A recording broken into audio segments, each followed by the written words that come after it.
మనకు కనపడినగా వెళ్ళిపోతారు. ఏడ్చేది ఎవరు రేపు? కాబట్టి హెల్మెట్ పెట్టుకోమని మీ రికార్డ్స్ ఉన్నవాళ్ళే మీకు ఇచ్చేస్తాం, లేని ఎలా వచ్చిందని వెరిఫై చేస్తాం. అలానే కొత్త వ్యక్తులు ఎవరైనా ఉంటే మీరు ఇప్పుడు ఇక్కడే చెప్పాలా.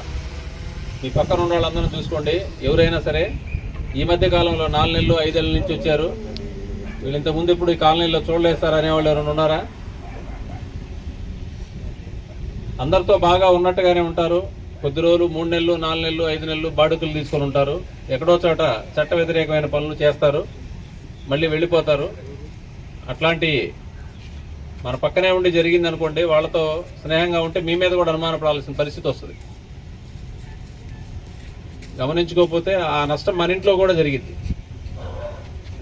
ఏదైనా చిన్నపిల్లల్ని తీసుకొని పోవటం, దొంగతనాలు చేసుకొని పోవటం, వెహికల్స్ తీసుకెళ్ళటం, నమ్మించి బంగారం తీసుకెళ్ళటం, ఫంక్షన్కి వెళ్ళి వస్తామని, ఇట్లాంటివి అక్కడెక్కడ జరుగుతూ ఉంటాయి. ప్రతి చోట ప్రతి మనిషి చేస్తాడని కాదు. కాకపోతే అలాంటి వాటిలో ఏ ఒక్కటి జరగకుండా ఉండేదానికే మేము ఈ తనిఖీలు చేపట్టడం. మీ కాలనీలో ఎక్కడైనా గంజాయి, బంగాకు ఇట్లా అంటారు కదా, అట్లాంటి అమ్మటం కానీ తాగేవాళ్ళు కానీ ఉన్నారా? అది అందరికీ నష్టం చేకూరుతుంది. అట్లాంటివి ఉంటే మీరు దాచిపెట్టారనుకోండి, మనకెందుకులేని రేపటి రోజు అది ఏదైనా ఇబ్బంది మనకే జరగవచ్చు, మన కుటుంబ సభ్యులకు జరగవచ్చు. చెప్పాలి.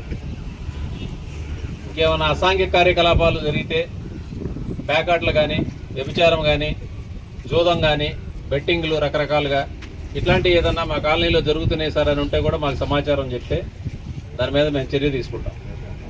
ఇవన్నీ కూడా మీ కుటుంబాలకు నష్టం చేకూర్చేటువంటి తప్పులు.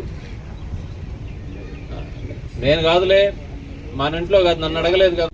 అదేవిధంగా బైక్ డ్రైవింగ్ కూడా పిల్లలకు అత్యంత సరదా.